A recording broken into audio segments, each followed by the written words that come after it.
Assalamualaikum warahmatullahi wabarakatuh. Apa khabar anda semua di sana? Okey, kita masih lagi bukan masih lagi kita bersiaran di sebuah program terbaru terbitan Suara TV, iaitu Apa Kata Menteri.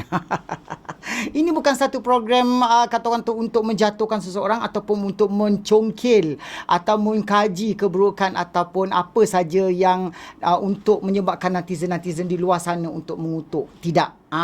Ini Suara TV untuk memberi platform kepada Pak Menteri, Mak Menteri untuk menjelaskan apa hala tuju menteri-menteri ataupun agensi-agensi di bawah dia untuk memberitahu ataupun memberitahu perancangan apa yang telah di agensi yang terbabit. Okey. Hari ini kita merupakan hari yang bertuah kepada Suara TV. Kita bersiaran secara langsung di FB Suara TV dan juga FB Motek yang bekerjasama dengan Suara TV. Okey, sebelum itu kita ingin mengucapkan ribuan terima kasih kepada siapa lagi, iaitu bersama-sama kita untuk program yang pertama dan ulung kalinya yang kita laksanakan di bawah Suara TV, iaitu bersama dengan Menteri di bawah Kementerian Pelancongan Seni dan Budaya Malaysia, iaitu Yang Berhormat Datuk Seri Hajah Nancy Shukri, Menteri Pelancongan Seni dan Budaya Malaysia. Apa khabar YB? Ya, terima kasih saudara Azmi Suara TV.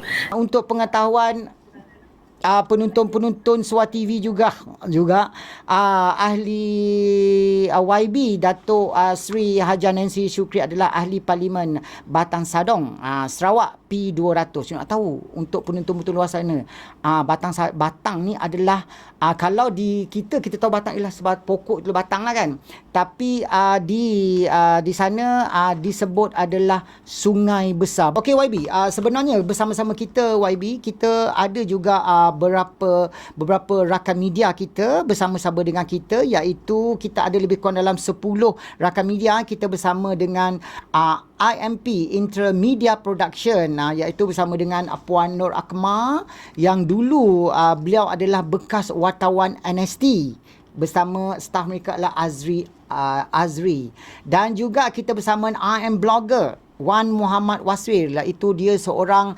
blog lifestyle yang bercerita tentang pelancongan Malaysia dan luar negara.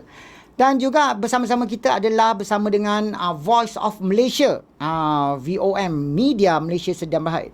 Ya, okey, dan juga bersama saya di sini mungkin YB kenal Datuk Azli, Santai Travel. Dan kita ada juga blog bersama Kak Fas, Fariza Saidin, yang membuat artikel tentang lifestyle. Kita bersama dengan blogger Adiwara Saiful Rizwan, dan kita ada juga blog tentang Islamik, iaitu Muslim Go, iaitu Safwan Sadun, dan juga last kali kita bersama dengan Kosrani yang berasal daripada Sabah, yang memfokus kepada industri seni dan pelancongan. Mungkin YB ingin mengucapkan sepatah dua kata kepada rakan-rakan media yang bersama-sama dengan Suara TV kali ini. Dan saya nak mengambil peluang ini juga untuk mengucapkan terima kasih kepada rakan-rakan media yang lain, online media tadi yang telah disebutkan, kerana jarang kita dapat bertemu seperti begini. Jadi ini adalah peluang yang terbaik untuk kita dapat mengenali melalui aktiviti-aktiviti pelancongan yang kita lakukan. Walaupun dalam keadaan lockdown, kita perlu meneruskan rancangan kita untuk memastikan aktiviti pelancongan seni dan budaya ini berterusan bagi membolehkan negara kita menjanakan pendapatan pada masa hadapan. Jadi sebab itu saya amat terima kasih apabila yang lain tu sama-sama yang kita pada hari ini, mereka juga boleh mengetahui apa yang terkini yang terkandung dalam perancangan kami di Motek. Selain pada itu, saudara Azmi dan rakan-rakan yang lain, seperti mana yang kita maklum, apabila berlaku lockdown ini, sebenarnya dari tahun 2020 lagi, apabila kita baru mengambil alih, lepas itu terus lockdown 1.0. Itu sudah merupakan satu cabaran bagi kami di Motek, kerana kita pada masa itu sebenarnya oleh kerana orang kata, orang putih kata unprecedented, tak pernah berlaku. Jadi apa yang perlu kita lakukan, saya sebagai orang baru juga dengan mereka yang berada di dalam Motek pengurusan kita, kena memikir sesuatu untuk memastikan penggiat industri kita dapat mencari rezeki walaupun dalam keadaan mana pun, biar sedikit pun. Jadi kami pada masa itu telah membuat banyak perancangan. Oleh kerana kita faham juga 15.9% adalah sumbangan daripada sektor pelancongan kepada KDNK negara pada tahun 2019, iaitu lebih kurang dalam 240.2 bilion ringgit tau. Tetapi apa yang berlaku pada masa ini ianya macam agak begitu kalau kita nak cari sumbangan untuk negara sebanyak itu memang sukar. Tetapi kita tidak dapat berhenti begitu saja. Kita perlu membuat perancangan, tapi kami bekerjasama bukan sahaja di dalam kementerian kami, agensi kementerian lain juga kita perlu bekerjasama, tetapi juga kita bekerjasama dengan persatuan-persatuan yang berada di bawah Motek ini. Dan kami sentiasa bertemu untuk mendapatkan maklum balas. Di antara persatuan adalah Malaysian Association of Hotels. Kita ada juga persatuan pemilik hotel Malaysia, MAHMA. Ada juga persatuan hotel budget dan bisnes Malaysia, MAIBA. Yang ini yang di antara tiga yang utama, di mana mereka memainkan peranan begitu penting sekali, datang kemari bersama dengan kita berbincang apa yang boleh kita lakukan untuk mereka, untuk membantukan mereka. Dan selain daripada itu juga pandangan dan engagement lain yang kami sentiasa adakan dijalinkan dengan pemain-pemain industri seperti Mata, ini lebih kepada travel agent lah, MTC, Majlis Malaysian Tourism Council, Bumitra, untuk sama-sama merangka hala tuju. Kami adalah engagement sama ada secara fizikal ataupun macam inilah secara online. Kerana kita nak mengetahui, kita ni bukan orang bisnes, tapi mereka yang menjalankan perniagaan, dan apa yang mereka hendak kerajaan lakukan, kita perlu dengar. Walaupun mungkin tidak semua yang mereka hendak tu dapat kita bagi, tetapi sekurang-kurangnya keadaan itu boleh membantu kita untuk membantu mereka yang terkesan. Misalnya kalau dilihat apa yang kerajaan telah lakukan untuk memberi bantuan kepada rakyat di Malaysia ini, mereka ini adalah rakyat Malaysia juga, dan apabila PKP mereka tak dapat berbuat apa-apa. Jadi di situlah kami membuat perancangan bersama pegawai-pegawai yang ada di Motek. Yang penting saya katakan, kita buatlah secara online. Walaupun pada masa itu Cik Azmi, kalau dicerita pasal aktiviti online ini, kira masih baru bagi kita. Kerana kita tidak begitu bergiat dalam pertandingan ke menjual kraft tangan ke seni dia ke, orang bergendang, orang bernyanyi, bermukun. Itu perkara baru kita buat, tetapi ianya harus dilakukan demi untuk membantu mereka yang terkesan, termasuklah bercerita, storytelling. Ini di antara aktiviti yang terkenal bagi kita pada masa ini, kerana kita perlu mengenali negara kita sendiri, perlu mengenali di belakang rumah kita sendiri, di kampung kita sendiri, untuk kita kongsikan kepada orang di luar sana. Sebab masa itu sampai kini lah masih lagi kita tak dapat keluar. Ada sekejap kita buka domestic tourism. Bila buka domestic tourism, semua dah macam semut dah keluar. Kita betapa orang begitu begitu geram nak keluar, nak melihat dunia luar sana. Tetapi itulah peranan kita.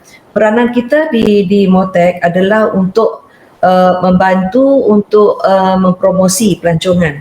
Tapi bagaimana kita mempromosi pelancongan, kita menumpukan perhatian kepada produk-produk dalam negara secara domestik. Di situlah kita mengenali yang hidden gems yang ada di dalam negara kita. Hidden gem itu seperti kawasan-kawasan di luar bandar. Sekali pula kita nampak ada yang eco pelancongan tu, ada gua yang tak pernah orang pergi, pernah air terjun orang tak pernah tengok, sebab di kampung sendiri orang tak kisah. Suddenly tempat ini menjadi daya tarikan kepada orang kampung, dan lepas tu mereka buat gambar, tunjuk di alam maya sana.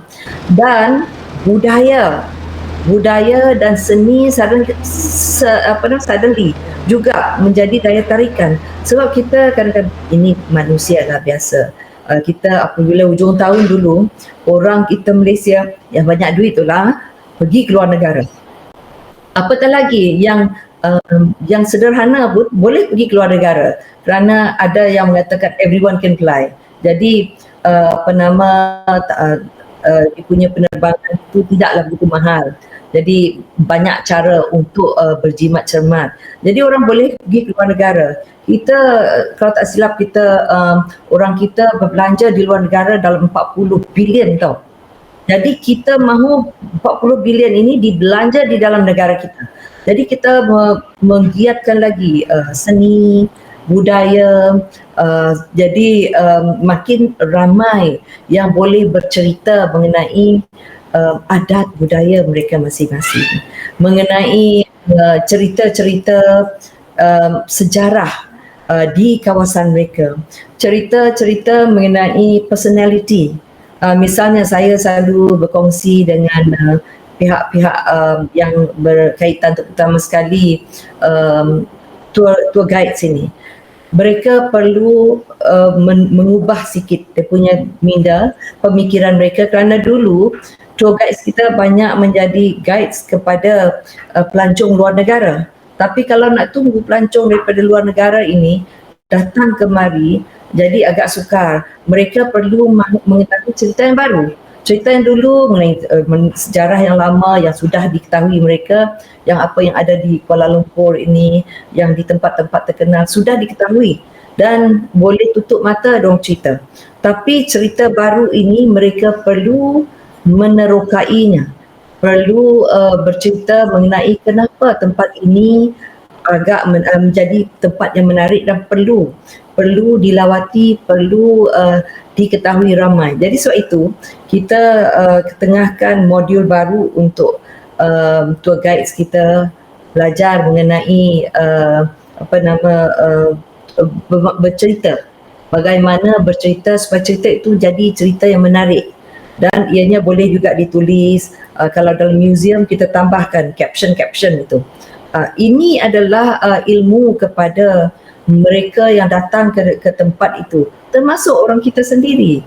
Jadi ini kami di Motec kena memikir bagaimana cara untuk kita melahirkan produk yang baru, produk tempatan ini. Tapi pada masa yang sama, kita dapat membantu juga mereka yang bergiat dalam craft ini, seni craft tangan. Saya apabila ada ruang untuk boleh bergerak, saya pergi ke negeri-negeri, melihat produk-produk yang dihasilkan oleh orang kita. Dan yang kita khawatiri, kalau kita di Motec ni, di craft tangan misalnya, tidak membantu untuk mengilatkan lagi, kata orang Sarawak sebut mengilatkan lagi, mengasahkan lagi. Ini bahasa saya tadi bahasa Sarawak yang kata mengilat kali itu, masa mengilat tu senang jadi berkilat lah, dia shining. Kita nak mengasahkan lagi kemahiran orang kita untuk meneruskan macam logam misalnya. Di Terengganu hari tu ada adik gurunya, kami pergi ke sana. Jadi ini adalah bagi saya lah pengorbanan mereka yang meneruskan legasi ini. Dan kalau kita di Motek melalui kraft tangan tidak membantu, ini akan pupus. Industri ini akan pupus. Sama jugalah dengan batik Malaysia. Kalau kita tidak teruskan songket, tenunan songket, keringkam di Sarawak itu, kalau kita tak bantu teruskan ini, maka tidak ada orang yang meneruskannya sebab ianya memerlukan banyak kesabaran dan memerlukan masa yang begitu panjang untuk ianya dilahirkan menjadi satu produk yang sempurna. Jadi apa yang kita lakukan di Motek, kita mengadakan program latihan. Itulah kerajaan bantu kita dengan memberi peruntukan melalui penjana hari itu. Kerajaan memberi penjana kepada kita, kita latihkan dan melatih B40 ataupun mereka yang terkesan oleh COVID-19 ini. Jadi mereka yang susah ataupun mereka yang mempunyai minat dan tak ada kerja lagi. Jadi mereka boleh menyertai program community based ini, program community based industri ini di kampung-kampung mereka. Jadi kita berupaya melahirkan pengusaha kraft tangan yang baru, tahu Saudara Azmi dan rakan-rakan media yang lain tadi, mungkin ini tidak diketahui ramai, tapi inilah di antara perjuangan kami untuk meneruskan seni kraft tangan ini supaya mereka dapat menghasilkan pendapatan untuk mereka sendiri, membantu keluarga mereka. Pada masa yang sama, itu adalah bagi saya lah pengorbanan dari mereka ini untuk membantu negara kita meneruskan legasi kraft-kraft seni usahawan ini melalui seni kraft tangan ini. Mereka dapat meneruskan produk-produk ini di dalam negara kita. Jadi mereka juga kita juga melahirkan usahawan-usahawan orang muda baru. Bayangkan Cik Azmi, dia nak buat songket tu, punya lama masa nak buat tu, dia menggunakan cara yang lama juga. Lepas tu kalau saya lah disuruh buat tu, memang saya mengantuk. Tetapi kita perlu menggalakkan bukan hanya memberi memberi latihan saja. Mereka dibayar supaya mereka dapat menumpukan fokus kepada seni kraft tangan ini yang boleh menjana pendapatan untuk negara. Jadi kita juga tolong beli mesin kalau perlu mesin. Malah macam parang, kalau dulu kita nak dapatkan parang bukan main lagi susah.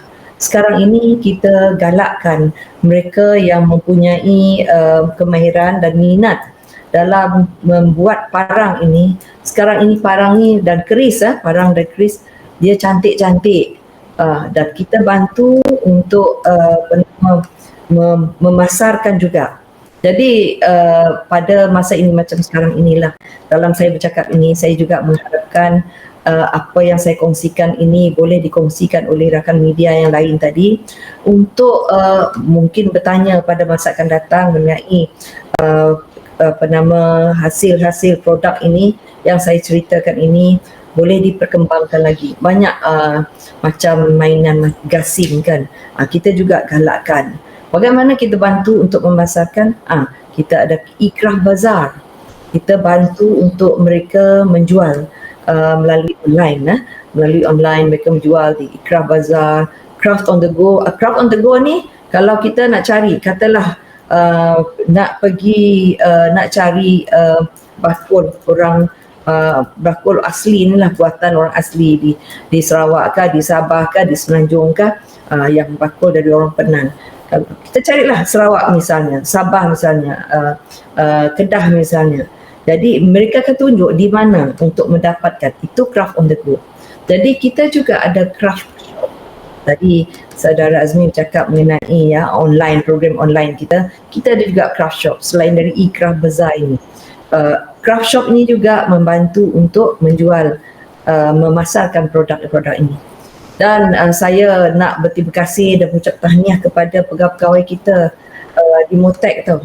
Kalau bahagian kraft tangan ini, pegawai kita mereka membawa satu tempat untuk mengambil gambar produk itu yang dihasilkan oleh orang tempatan. Mereka ambil gambar, lepas itu terus dimasuk dalam online. Jadi bayangkan bagaimana cara kita membantu pengusaha craft ini untuk memasarkan produk mereka. Jadi semua ini, sebab ramai orang bertanya dengan saya, tak adakah jual di online untuk orang luar daripada negara kita mengetahui produk kita? Sebenarnya sudah ada online. Dan tengok kalau itu tadi saya bercakap mengenai craft, kita ada juga dari segi budaya ini ya. Kita ada Jabatan Kebudayaan dan di Motek ini ya. Kebudayaan, kita ada juga Istana Budaya, kita ada juga Aswara. Mereka ini dalam bidang seni. Seni ada melatih untuk menari, berlakon, menyanyi, semuanya ini. Semuanya dalam bidang seni. Jadi mereka juga mempunyai cara tersendiri melalui online juga, Cik Azmi. Melalui online, mereka cara tersendiri untuk memastikan macam penari itu sentiasa menari, berlatih. Jadi mereka perlu ada menunjukkan secara online. Jadi belum lama saya telah merasmikan program online JKKN. Dan begitu juga Istana Budaya, mereka perlu latihkan penari mereka yang banyak menunjukkan persembahan mereka. Mereka perlu berlatih tau. Jadi mereka ini perlu sentiasa digalakkan untuk mengadakan latihan. Begitu juga dengan Aswara. Aswara dia banyak bahagian dia. Jadi kita pastikan kalau mereka ini dibiarkan begitu saja, mereka tidak dapat mengasahkan bakat mereka. Jadi sebab itu Motek melalui agensi kita ini, mereka perlu ada melatihkan staf mereka. Jadi hari-hari kalau masa ini mereka tak boleh berlatih, mungkin mereka berlatih secara online. Tapi latihan itu perlu diteruskan. Online bersama sendirilah, kalau tidak mereka ketinggalan, adanya mungkin gemuk, tak boleh menari lagi. Sebab apa? Sebab tak ada exercise tarian itulah. Berlakon pun sama.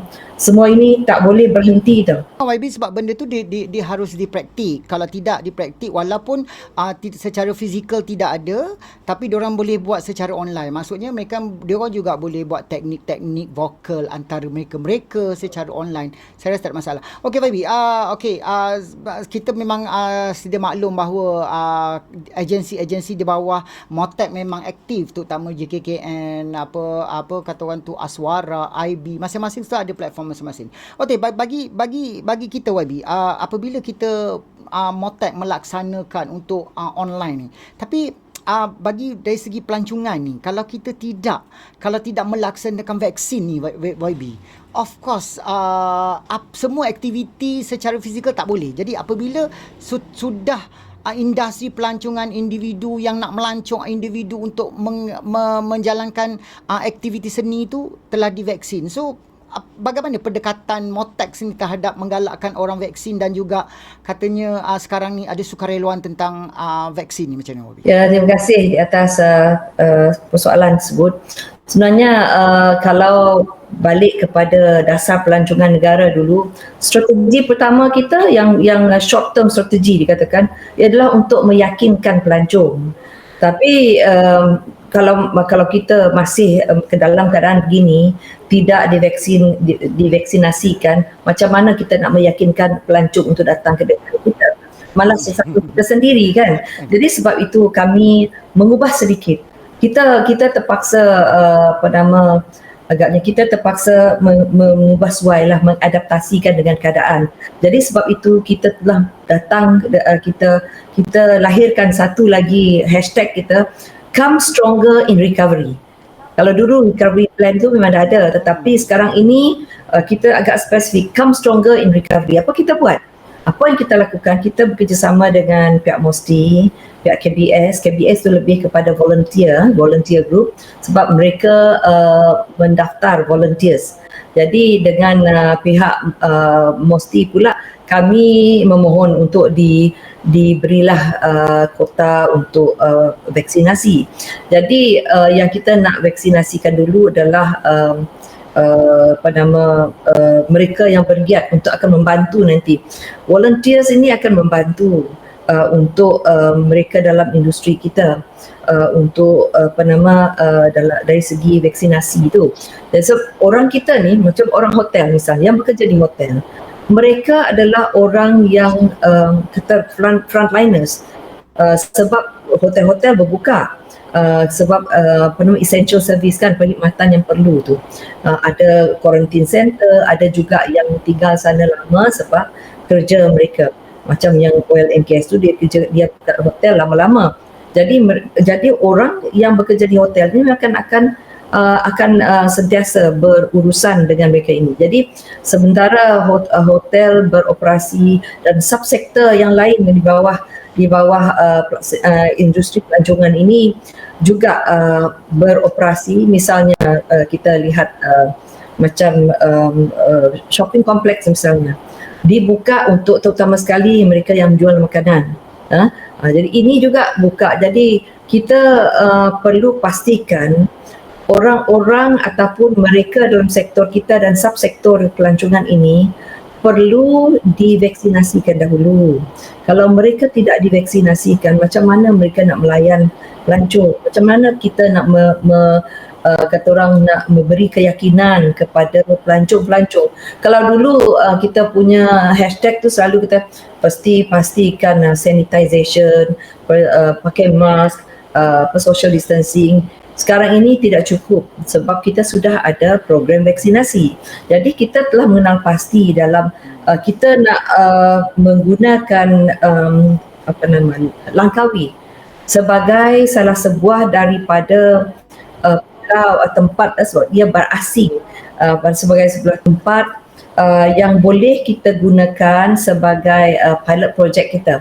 Kita nak menawarkan mana-mana fasiliti yang ada, menggunakan fasiliti kita ada di Langkawi ataupun aset yang kita ada di bawah MOTEC yang di Langkawi untuk dijadikan PPV, pusat vaksinasi tu, program vaksinasi. Jadi kita ada tempat di sana dan kita merancang untuk saya rasa kalau tak silap saya dalam 30.53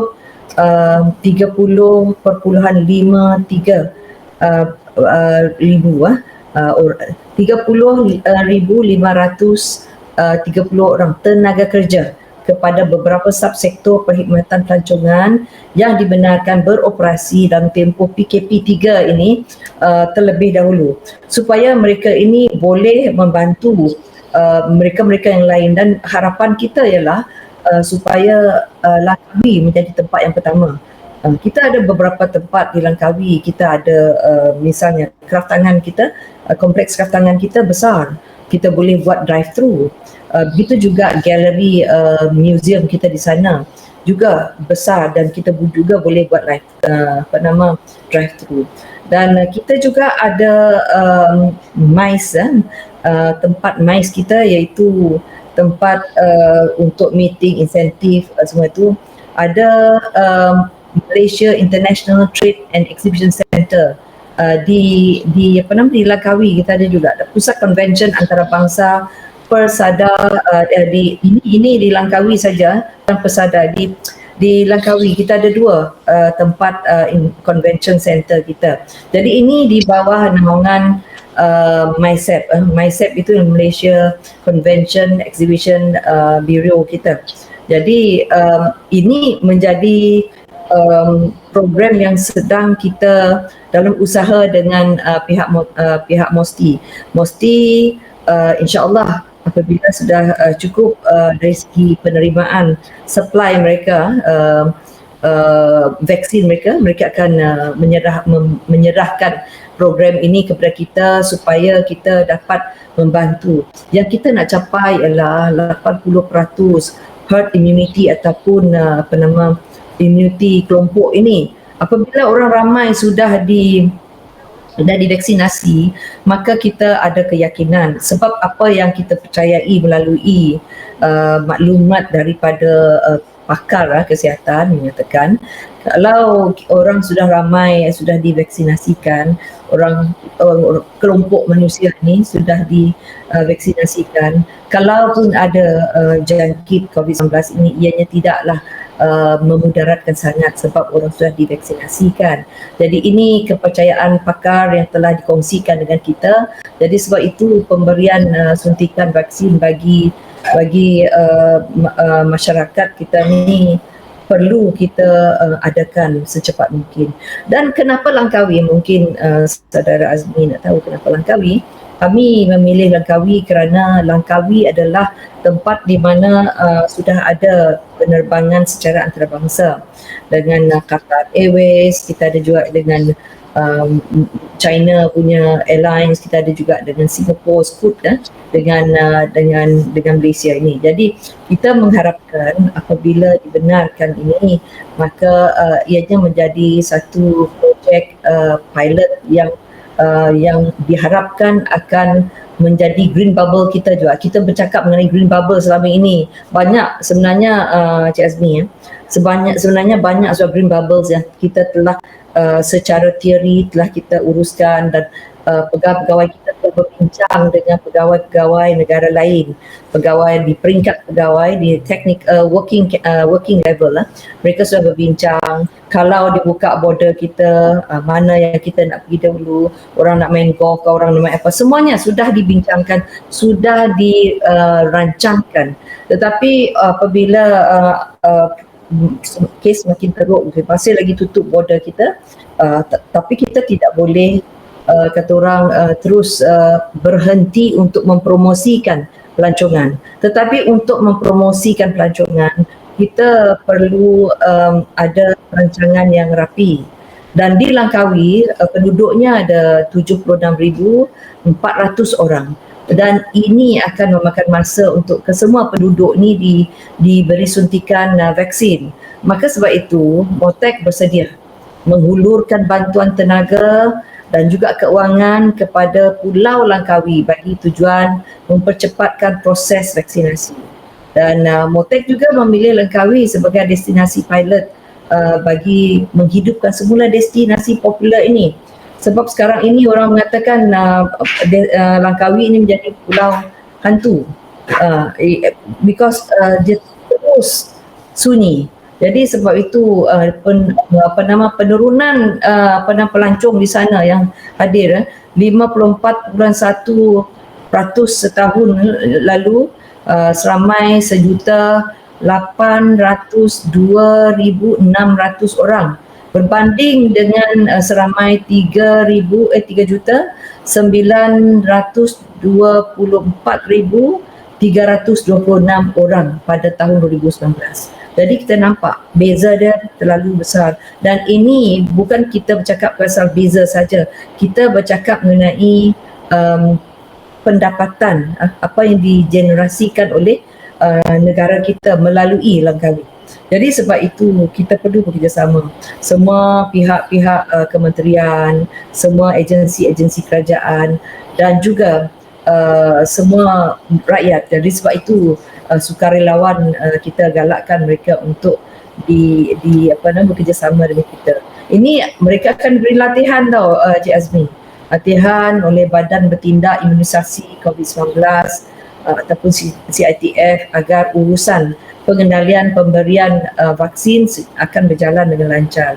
Dan cadangan ini juga seiring dengan pelaksanaan inisiatif volunteerism, bukannya volunteerism saja. Kita di MOTEK ada volunteerism yang dijalankan oleh MOTEK, dan saya yakin ramai sukarelawan dari industri ini yang bersedia untuk menjadi sukarelawan dan dalam pelaksanaan pemberian vaksin ini. Cik Azmi, saya mengambil peluang ini juga mengucapkan banyak terima kasihlah kepada kami punya persatuan-persatuan ini. Mereka apabila kita sebut mengenai perancangan kita ini, mereka secara excited lah, saya rasa. Mereka excited kerana ini melibatkan industri mereka. dan mereka excited untuk menyumbang kepada pertumbuhan pada aktiviti ini. Dan kerana ini adalah akan menyumbang kepada pertumbuhan ekonomi dan mereka, sebab itu tadi soalan Cik Azmi tadi macam reda kita punya industri players ni kan, penggiat industri kita reda apabila lockdown ini diumumkan, oleh kerana mereka melihat kalau kita tidak buatkan lockdown ini, maka kes ini akan bertambah lagi, yang sporadic cases ni dalam komuniti kita makin bertambah dan ini akan menjejaskan pendapatan negara melalui sektor ekonomi dan tourism di bawah sektor ekonomi ini. Jadi sebab itu semua kita memain peranan dan saya terima kasihlah kepada mereka yang menunjukkan kesungguhan mereka untuk bergiat membantu kami, bukan membantu kami saja tetapi membantu diri mereka, membantu negara kita untuk kembali pulih seperti sedia kala.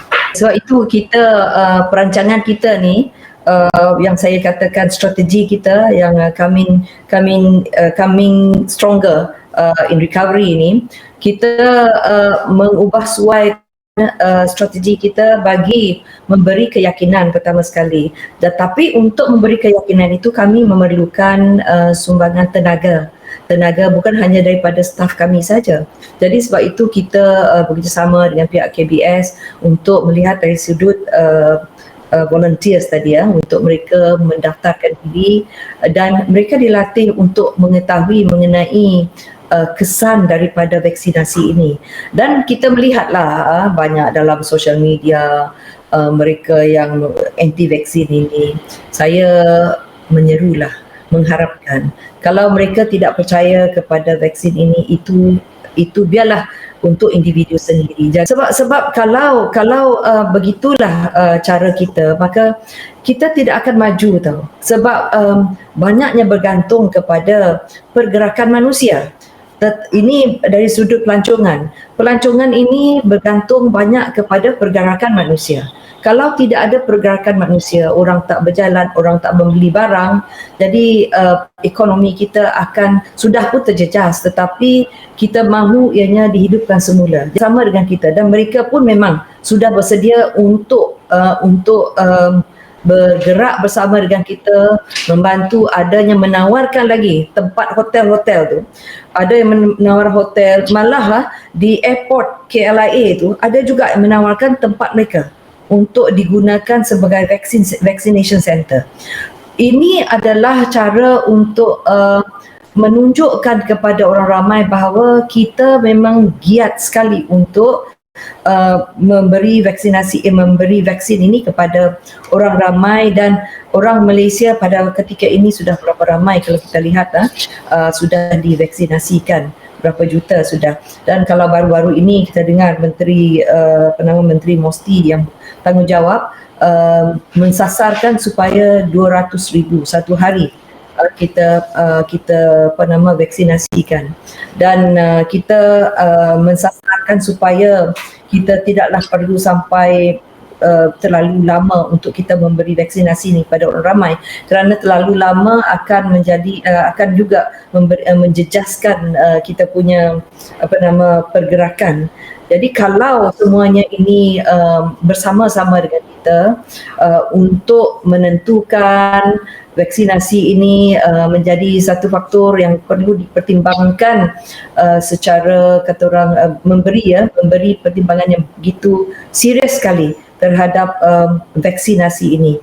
Dan saya juga mengucapkan tahniahlah kepada mereka yang banyak setelah mendapat vaksinasi ini, mereka menghantar kepada saya, walaupun saya bukanlah orang orang yang bertanggungjawab seperti YB Mosti, tetapi mereka berkongsi dengan saya mengenai berapa minit saja kami pergi vaksinasi ini, tak sakit, ada juga kesannya kuat tidur, kesannya kuat makan, itu saja yang ada dicakap. Tetapi secara menyeluruhnya pengurusan pusat vaksinasi ini juga tidak mengambil masa begitu lama, dan juga ramai orang menunggu sekarang ini. Jadi kita hanya mengharapkan agar supply kita cepat sampai secara lebih banyak lagi supaya kita boleh memvaksinasikan ramai lagi orang. Macam kami ada petugas hotel sebagai pusat kuarantin, kami ada petugas hotel bukan pusat kuarantin tetapi beroperasi sepanjang PKP 3.0 ini kerana mereka berdaftar dengan MOTEK dan mereka juga ada customer yang yang tinggal secara masa panjang kat sana. Seperti yang saya sebut tadi, oil and gas.